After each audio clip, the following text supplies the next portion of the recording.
వి gold trusted gold buyers తాకట్టులో ఉన్న బంగారాన్ని విడిపించి ఈ రోజు ఉన్న మార్కెట్ ధరకే కొనబడును. మరిన్ని వివరాలకు సంప్రదించండి 77107720.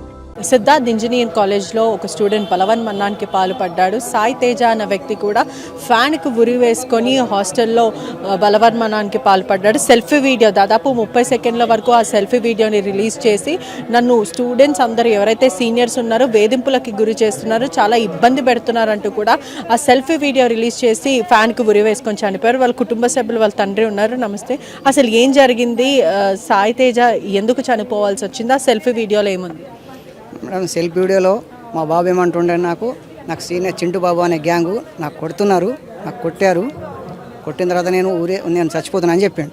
ఆ సెల్ఫీ వీడియోలో ఏం లేదు. అవి నాకు అసలు ఎక్కడ జరిగింది, ఎందుకు మద్యం ఎవరు తాగారు, అసలు ఏం జరిగింది అక్కడ? ఆ తాగుడు ఏం చెప్పలేదు మేడం, అవి ఏం చెప్పలేదు, తాగులు ఏం చెప్పలేదు. వీళ్ళందరూ కలిసి ఒక బార్కి వెళ్ళారు, అక్కడనే ఇతన్ని డబ్బులు కట్టమని కూడా వేధింపులకు గురి చేస్తారని తెలిసింది. నాకు వీడియోలు అవి ఏం కనబడలేదు. ఓన్లీ మా బాబు ఏం చూడండి, నాకు వీడియోలు పంపింది. నాకు చింటు బాబుల గ్యాంగ్ కొట్టారు, నేను చచ్చిపోతానని చెప్పిండు మా బాబు. అంటే ఇది ర్యాగింగ్ కారణం వల్లనే చనిపోయారా, లేదంటే సీనియర్ వర్సెస్ జూనియర్సా, లేకపోతే బయట వాళ్ళు చొరవ చేసుకున్నారా? దాంట్లో ఇప్పుడు సీనియర్ ఉన్నారు, బయట వాళ్ళు కూడా ఉన్నారు. చింటు బాబు గ్యాంగ్ బయట గ్యాంగ్ ఉంది. చింటు చనిపోయాడా చంపేసిర్రా అనేదే బయటికి రావాలండి. మేము ఇచ్చిన కంప్లైంటే అది. వాడు చనిపోయాడా చంపేశారా?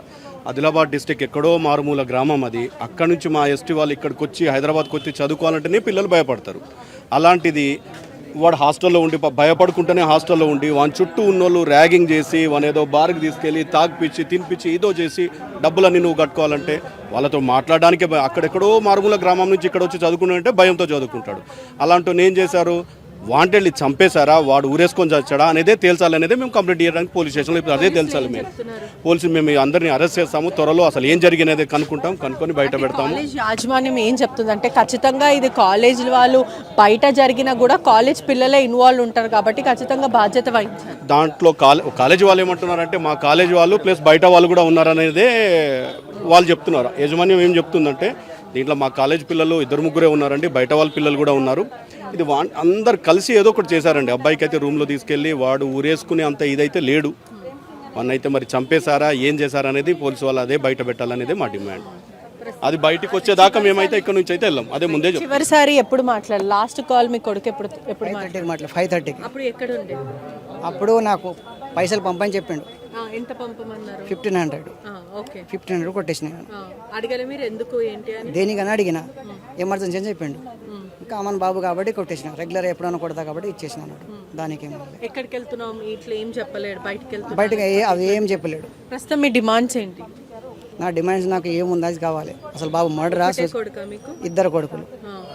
యాక్చువల్ అంతా దూరంకి వెళ్ళి చదువుతున్నా కాబట్టి మా పిల్లలు దానికి భయం కాకుండా చూసుకోవాలి.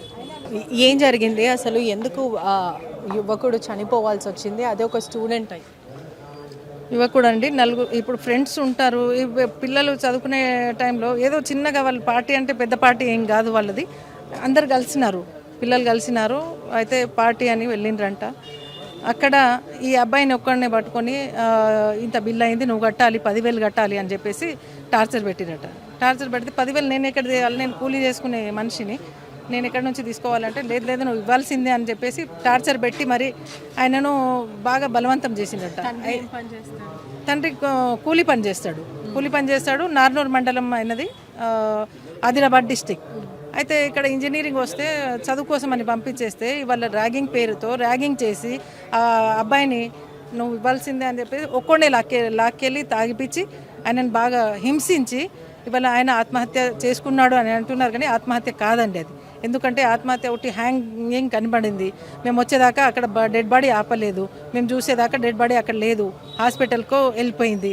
మరి పోలీస్ యంత్రాంగం ఏం చేస్తుందో మీరు కూడా ఒక్కసారి గమనించాలి. ఎందుకంటే ఇవాళ కూలీ చేసుకునే పిల్లలు ఇక్కడ సిటీకి వచ్చి చదువుకునే పరిస్థితి లేకుండా ఇవాళ ఈ రాష్ట్ర ప్రభుత్వం ఏదైతే పిల్లలకు రక్షణ లేకుండా ఉందో దానికి మేము ఖండిస్తున్నాం. తప్పనిసరిగా ఆయనకు ఎక్స్గ్రేషియా ₹1,00,00,000 ప్రకటించాలి, ఇవ్వాలి. మళ్ళీ ఆయనకు న్యాయం జరగాలి. ఇంకా ఏదైతే వాళ్ళు అబ్బాయిని టార్చర్ పెట్టిరో వాళ్ళకు ఉరిశిక్ష పడాలి, వాళ్ళని వెంటనే పట్టుకోవాలి. కాలేజ్ వాళ్ళు ఎంతమంది, బయట ఎంతమంది ఉన్నారు? 8 మంది ఉండేనంట అండి, ఎనిమిదిగురు ఉండే. దాంట్లో లోకల్ వాళ్ళు కూడా ఉండేనంట. దాంట్లో మరి ఈ అబ్బాయి పాపం ఈ కూలి మనిషి కూలి చేసుకునే వాళ్ళ అబ్బాయి చదువుకోవడానికి వస్తే ఆయనను పట్టుకొని 10,000 అంటే 10,000 చాలా పెద్ద కదా వాళ్ళకి, ఎక్కడి నుంచి తీసుకొస్తాడు?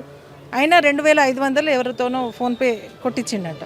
అయినా కూడా సరిపోదు, ఇది మొత్తం 10,000 కావాలని చెప్పేసి ఫోన్ లాక్కున్నారంట. ఆయన ఈడ్చుకెళ్ళి తాగిపిచ్చి మరి హింసించి మరి ఆయనను చనిపోయేలా చంపేసిండండి. అది హత్యనే అంటున్నాయి, హత్యనే. అది ఆత్మహత్య కాదు, మేము చెప్తున్నది హత్యనే. అది అసలు హత్యనా సుసైడా ఏందనేది తేల్చి ఎంతమంది ఇన్వాల్వ్ అయ్యే ఉన్నారో దాంట్లో అది తేల్చే వరకు మేమైతే ఇక్కడ నుంచి బయటికి వెళ్ళామండి. ముందే చెప్తున్నాము, మాకు అది అసలు కాలేజ్ యాజమాన్యం ఇంతవరకు రాలేదు. ఎవరు దాని గురించి నిర్లక్ష్యం ఇక్కడ ఉందంటే ఏం చెప్తారు? ఇంతవరకు ఎవరు రాలేదు కాలేజ్ వాళ్ళు, ఇంతవరకు ఎవరు వచ్చి అసలు ఇక్కడ ఉన్నది లేదు. ప్రిన్సిపాల్ గారిని ఇప్పుడు నిన్న చనిపోయిండండి, నిన్న మా అబ్బాయి నిన్న చనిపోయిండు. ఇంతవరకు కాలేజ్ యాజమాన్యం లేదు, ఇక్కడ వాళ్ళ ప్రిన్సిపల్ లేరు, ఇక్కడ వాళ్ళ ఎవరైనా ఉండాలి కదా కనీసం. వాళ్ళ హాస్టల్లో స్టూడెంట్స్ కానీ ర్యాగింగ్ లేదు అంటారు. మరి వాళ్ళ స్టూడెంట్ చనిపోయినప్పుడు కనీసం ప్రిన్సిపల్ వచ్చి మాట్లాడాలి కదా. ఇక్కడ ఎవరైనా కనిపిస్తున్నారా మీకు? కాలేజ్ యాజమాన్యం ఎవ్వరు లేరు ఇక్కడ. కాబట్టి యాజమాన్యం మీద కూడా మేము తప్పు పడుతున్నాము. తప్పనిసరిగా ఇది హత్యనే. కుటుంబ సభ్యులు కానీ ఒకటే కమ్యూనిటీ వాళ్ళందరూ కూడా తీవ్ర ఆగ్రహం వ్యక్తం చేస్తున్నారు. ఏదైతే సాయి తేజ బలవన్మరణానికి పాల్పడ్డాడో, హాస్టల్లో ఉరి వేసుకొని మరీ చనిపోయాడు, దానికి కారణం ర్యాగింగే. కాలేజ్ ఇంజనీరింగ్ కాలేజ్ చదువుతున్న సెకండ్ ఇయర్ వ్యక్తి సీనియర్స్ అందరు కూడా బయటికి తీసుకెళ్ళి మద్యం తాగించి ఒక బార్లో కూర్చోబెట్టి అనేకసార్లు చిత్రహింసలకు గురి చేసి కొట్టడం జరిగింది. ఈ క్రమంలోనే బిల్లు కట్టాలంటూ కూడా వేధింపులకి గురి చేయడం, ఆ తర్వాత అతని ఇంటికి వచ్చి ఒక సెల్ఫీ వీడియో పెట్టుకొని మరి దాదాపు 30 minutes సెల్ఫీ వీడియోలో కూడా నన్ను 4 కలిసి కొట్టారు, పలానా గ్యాంగ్ నన్ను హింసిస్తుంది, నేను చనిపోతున్నాను, నా వల్ల అవ్వట్లేదంటూ కూడా ఆ సెల్ఫీ వీడియో ప్రస్తుతం కుటుంబానికి పంపించడం అది కాస్త వైరల్ అయింది. ఏదేమైనప్పటికీ కూడా ర్యాగింగ్ కారణం వల్ల ఇప్పటికే అనేక కాలేజీలలో స్కూళ్ళలో కూడా ఇటువంటి ర్యాగింగ్లు అవుతున్నాయి. ఇప్పటికే నిషేధించినప్పటికీ కూడా కొన్ని యాజమాన్యం దీన్ని లైట్ తీసుకోవడం, లేకపోతే ఓకే ఒకసారి గొడవ పడతారు కదా ఏముంది అని వాళ్ళు కూడా దీన్ని సీరియస్గా తీసుకోకపోవడం వల్ల కూడా ఇటువంటి తరచూ జరుగుతూ ఉంటాయి. ప్రస్తుతం కుటుంబ సభ్యులు కూడా మా కొడుకుకి న్యాయం జరగాలంటూ కూడా ఎంతో కన్నీరు మున్నీరుగా వెలిపిస్తున్నారు. కెమెరామ్యాన్ అజార్తో పెట్రిషియా రిపోర్టింగ్ RTV హైదరాబాద్. తెలుగులో న్యూస్ కి ఫాస్టెస్ట్ యాప్ ఇప్పుడు టోటలీ న్యూ అవతార్లో జస్ట్ 5 seconds లో కంప్లీట్ న్యూస్. సోషల్ మీడియాలో ట్రెండ్స్ కి one stop solution. Live TV app voice search option తో ఇప్పుడే డౌన్లోడ్ చేయండి లేదా అప్డేట్ అయిపోండి. యాప్ లింక్ డిస్క్రిప్షన్ లో ఉంది.